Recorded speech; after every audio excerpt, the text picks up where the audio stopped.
عجیب است، بسیار عجیب است. الله سبحانه و تعالی به الله قسم بنده خدا نمیخواهد که در جهنم بندازه. الله خواسته که بنده های خدا به اشکال متنوع گناهش معاف بکنه و یا را مستحق جنت بگردانه. ولی تو بندستی که غافل هستی، تو بندستی که از اعلامی که الله میکنه خبر نداری. آیت برات خواندم، قل بگو ای رسول الله صلی الله علیه و سلم، یا عبادی الذین، ای بندگان ما، ای بندگان ما، کدام مردم اسرفوا علی انفسهم که زیادت کردن، از حد تجاوز کردن بالای نفسای خود. هر انسانی که گناه میکنه به نظام الله هیچ تغییری نمیاره، به الله هیچ نقصانی رسانده نمیتونه. هر انسان گناه میکنه، ظلم سر خود میکنه، نفس خود به عذاب الله، به غضب الله پیش میکنه. ولی الله سبحانه و تعالی چقدر مهربان است، چقدر رحمان است، چقدر رحمان است. پیغمبر خدا میگه بگو به بندگان ما، بگو به بندگان ما که گناه کرده، انواع گناه ها را کرده، لا تقنطوا من رحمت الله، از رحمت الله ناامید نشوی، مایوس نشوی. رحمت الله وسیع است. الله اکبر. الله لازم گرفته وسعت رحمت خدا، نوشته کرده رحمت خدا. بیایید این روزا در وقت افطار دست بالا کو، گریه کو که الله اینقدر نعمتهای تو را من استفاده کردم اما شکر گزاری نتانستم. اینقدر لحظات ما به بهیدگی دیر شد، اینقدر لحظات ما به گناه دیر شد، اینقدر لحظات ما آزار و اذیت بود، دو دشنام بود، فقط نیت و اراده خراب داشتم. الله چه بهترین فرصت قبول کردن دعا را برای ما نصیب کرده ای. الله ما بسیار محروم میشم اگر امروز دمی روز دعای ما قبول نشوه. الله اگر ما دعای مستجاب نشوه سخت محروم هستم. خدا الله اگر هر قدر گناه دارم، یقینا گناه دارم، معصوم نیستم، انسان خطاکار هستم، اشتباه میکنم، نسیان میکنم، جاهل هستم از عاقبت گناه، از انجام گناه. لیکن یک امر دارم، یقین دارم الله که تو رحمان هستی و بخشش میکنی گناه را. الله تو رحمان هستی، بخشش میکنی گناه را. من مایوس نیستم اگر کل کوهاور گناه دارم، از رحمت تو مایوس نیستم، چرا خود گفته ای لا تقنطوا من رحمت الله، از رحمت الله مایوس نشو. ای بنده ما، ابلیس تو را مایوس میسازه، از همون خاطر دامن تا اعلام میکنی که بام کلگی متر شوه، نکو اتر. الله اکبر. حدیث ابی هریره رضی الله عنه را خواندم. رسول الله صلی الله علیه و سلم می فرماید لو اخطأتم حتی تبلغ الشمس، اگر شما خطا کردی، گناه کردی تا اینکه مافتاب برسه، گناه بکنی که تا فتاب برسه، بازم لطاب الله علیکم، الله رجوع رحمت بالایتان میکنه. لطاب الله علیکم، رجوع رحمت بالایت میکنه. ای بنده، این ماه اینمی ماه است. سوال بکن از الله متعال، گناهیت، حالتیت، چقدر احسان الله قطعت کرد.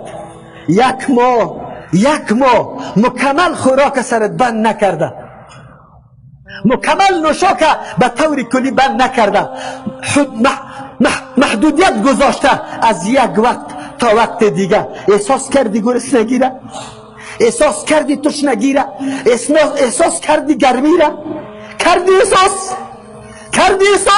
اگر فرمان الله را نبری، اگر 4 دقیقه ای برق بروه و پکا استاد شوه، عرق میکنیم، جان ما تنگ میشه، خدا شور میدیم. در اون حالتی که دستای آدم بسته باشه و آتش بروی میزنه، آتشی که الله دست داده، او را چطور دفاع میکنی؟ تو توان مقاومت داری در قدیر قهر جهنمی که اگر سنگ پرتی 700 سال میره پایین، در اینجا چی میکنی؟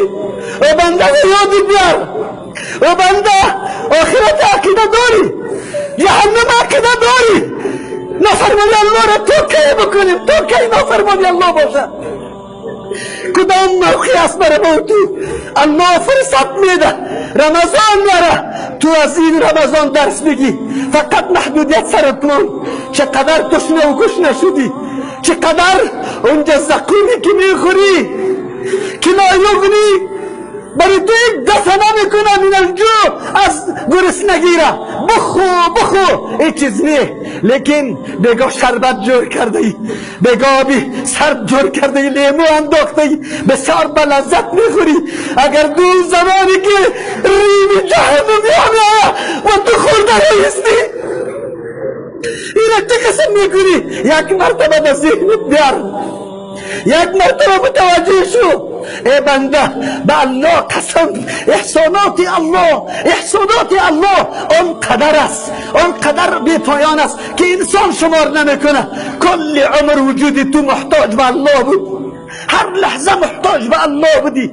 و کل نیازهایت الله پورا کرده داده عمرت شمار کن 70 سال عمر داری 70 سال اعضای وجود مکمل اتوماتیک کار کرده یک دقیقه اپندکس میشی در پیش دکتر جان میروی به الله قسم اگر پرسان کنی که چند میگیری زود دکتر صاحب میگی دکتر صاحب جان الان زود شو که بیادرم اپندکس شده 1 ساعت باقی مانده اگر عملیات نشوه از بین میره دکتر صاحب چاپلوسی میکنی دکتر صاحب پول میکشی برش میگیری فیصله نمیکنی آنقدر تشکری آنقدر قدر آنقدر احترام آنقدر اکرام به یک دکتر صاحب برای 1 ساعت فقط رودت خورده پس او را عملیات کرده قطع کرده وصل کرده یاللهی که اینقدر عمر احساناتش تو دیدی لمس کردی مشاهده کردی ای بنده گناهگار تا کی از الله فرار میکنی تا کی میگرزی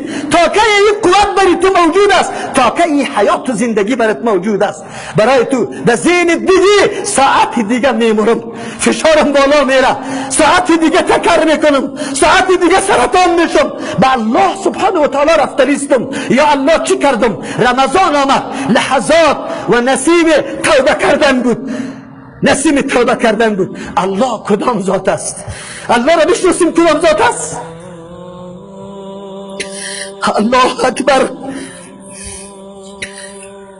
ابي موسى اشعري رضي الله عنه میفرما قال رسول الله صلى الله عليه وسلم ان الله عز وجل یقینا نور الله که عزیز است عزتمند است ارادهش نافذ میشه حکمش میچله هیچ کس اراده از او مانع شده نمیتونه و او ذاتی که عظیم است جل است بزرگ است او چی میگه یبسط یده باللیل دستی که لایق شان الله است میگسترانه در شب چرا میگسترانه هموار میکنه لیتوب مسیء النهار به خاطر که توبه کنه کسی که در روز گناه کرده الله دست دراز میکنه به گناهگارا که توبه بکنه تا الله توبهشون قبول کنه که روز گناه کرده و یا یبسط یده باللیل و یبسط یده بالنهار دستی که لایق شان الله دراز میکنه در روز لیتوب مسیء اللیل به این خاطر که رجوع بکنه کسایی که در شب گناه کرده